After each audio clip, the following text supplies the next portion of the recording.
What is up, everyone? Welcome for the final time to this final chapter of my Fire Emblem 11 H5 0% Girls playthrough, brought to you by Don1 and Mekkah. Hello. Final chapters are typically supposed to be difficult and climactic affairs, and here it would be no exception if we were to try to approach this chapter normally, but we're going to try to make this chapter look as easy as possible.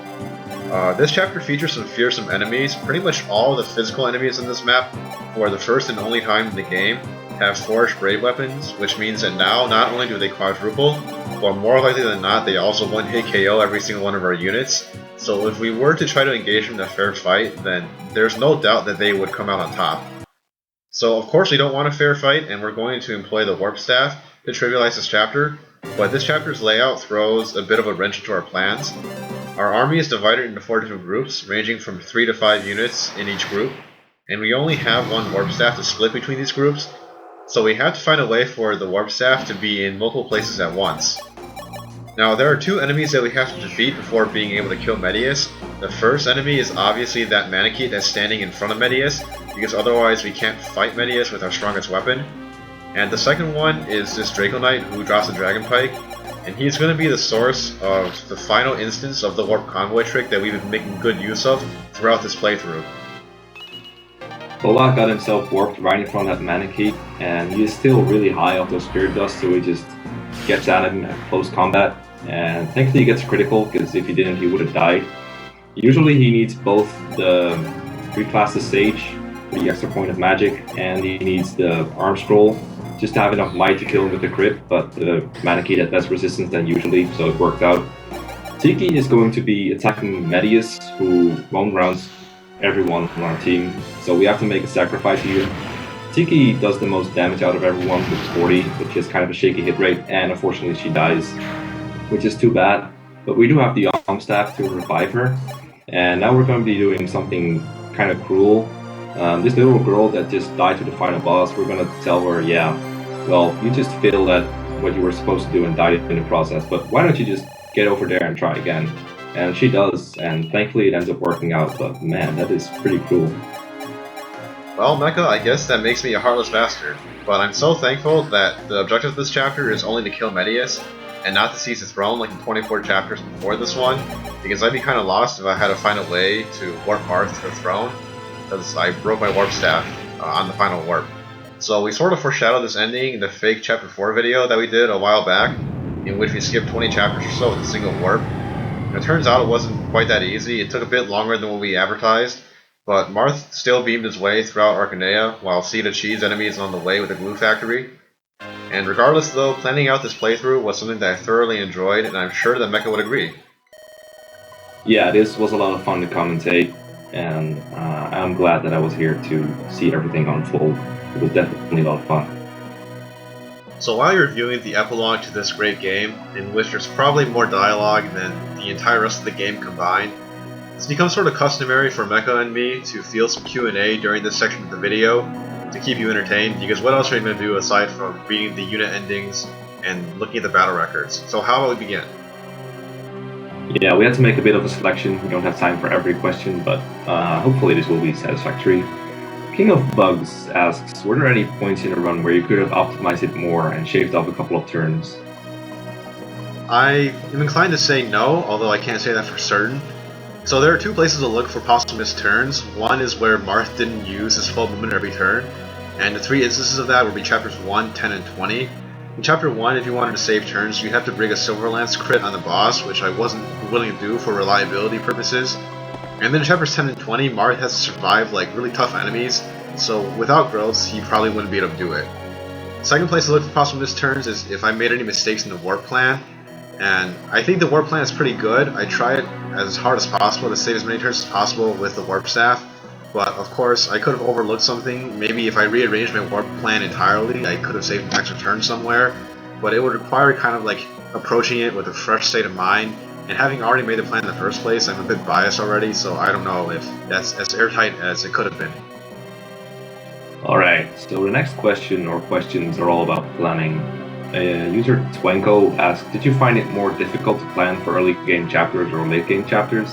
And User Rainbow Dash asked a similar question. How do you plan a run like this? Do you theorize an entire playthrough, or do you do it chapter by chapter, or something else completely? So I thought the early game chapters were particularly hard. FE11's early game chapters in particular are like more difficult than other early game chapters.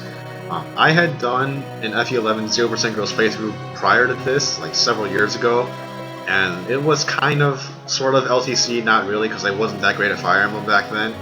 But I was able to base a lot of current strategies off the old strategies. The big exceptions were chapters 1 and 2. I had to come up with completely new strategies for them because my old strategies were really slow. I was also a little nervous about chapters 18 and 20 because I feared that I wasn't going to be able to do them with the units that I had, but they turned out to be a little easier than I expected, and that's kind of what tends to happen in basically any playthrough. Like, the later chapters look harder than they actually are. One of the most difficult aspects about planning this run is that you have to figure out like where to use warp and where or how much to forge on your effective weapons, and that doesn't turn out to be very straightforward because you have to like consider the entire playthrough as a whole, and you have to pick out the points in each chapter where like a warp use might save turns, or forge use might make this part of the chapter easier or possible or whatever. The thing is that like if you don't kind of theorize all this ahead of time, then there's a big potential that something that you do early in the game can create either an unwinnable situation later in the game, or some situation later in the game where you end up having to sacrifice turns because you just didn't foresee something ahead of time. So that's always something that I'm a little bit scared of. Now usually like I'll make a stupid mistake and I have to go back maybe an average once or twice per playthrough to rectify that mistake, but if I had to go back any more than that because of carelessness on my part, then I would probably get sick of Fire Emblem pretty quickly. Yeah, I think that's why this is such an impressive feat to accomplish, because you seem to know very well what you need to theorize and what you just need to try out. I remember some frustrations in your end from where this one enemy would behave strangely, like the AI would behave differently from expecting, and it just blows my mind that someone can plan out this whole thing in advance, or plan it enough to make it successful. So I think that's really impressive. User Health01 asks, what do you think breaks this game more, Warp Staff or Forges? And when I look at these videos, I would instantly say, yeah, Warp looks a lot more broken, because, you know, you skip a really big part of the game. You skip a bunch of content that you're kind of meant to play. I don't know what they intended with the Warp Staff, of course, but that's just what it looks like to me. But on the other hand, a lot of the boss kills seem only possible because you have these really strong forges. I would look at it this way. Warps overall probably saves more turns, but Forges allows the strategies to be reliable or even possible in the first place. So most of the boss kills that you pointed out, we needed a really strong Forge to make it look really easy, like a really high chance of success, or to have any chance of success at all. And then a lot of the generic enemies too were one-hit KO'd throughout the course of this playthrough with like the Corleone or the Glue Factory. So if you didn't have those, then you wouldn't be able to one-hit KO those enemies, and then your strategies would either be a lot slower or they would be less reliable because you have to figure out a way to kill those enemies using like an unforged weapon in combination with some other sort of chip damage. So I think that this game is possible definitely without Warp, maybe possible without Forges, and I think Forges personally break this game a bit more, especially in the context of this sort of playthrough. Yeah, I think Forges probably make the game a lot easier compared to Warp. When I first realized how good effective weapons were when you forged them, the game just became so much easier because you could just get rid of enemies really easily. You could like take a one-hit KO on an enemy phase, and then if you could attack the remaining enemies who were usually the same type with effective weapons, they would just all be gone by the time enemy phase started, and that just makes things so much easier.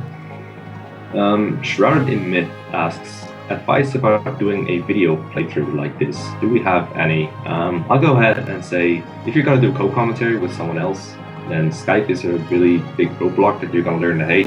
We've had plenty of issues with Skype. We've managed to solve them all in the end, but it wasn't fun at all. What you're also going to need to realize is it's a pretty big time commitment to making a proper video playthrough.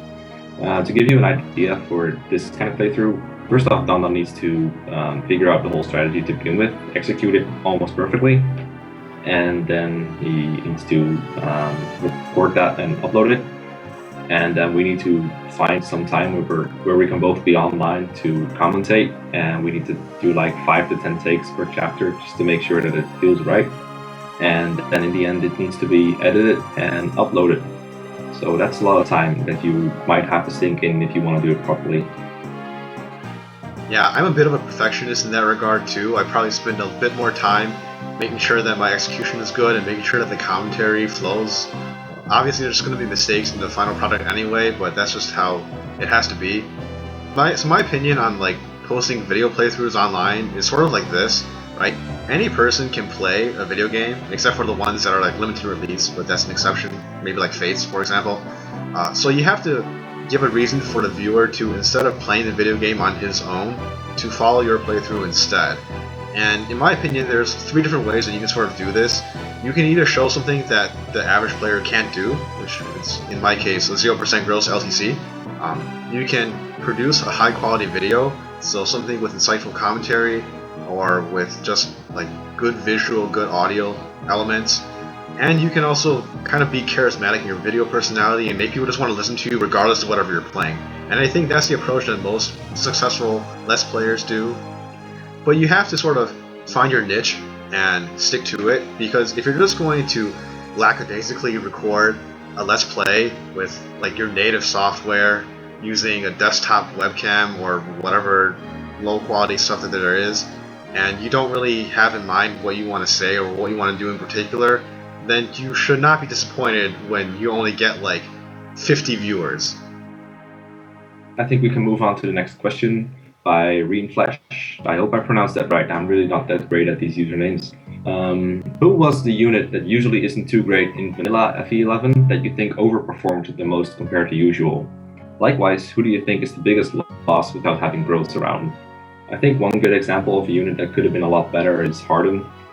He couldn't grow speed, obviously, because 0% growths, but if he had been able to get some speed, he wouldn't be getting doubled by late game enemies, and that probably would have made him a lot more useful.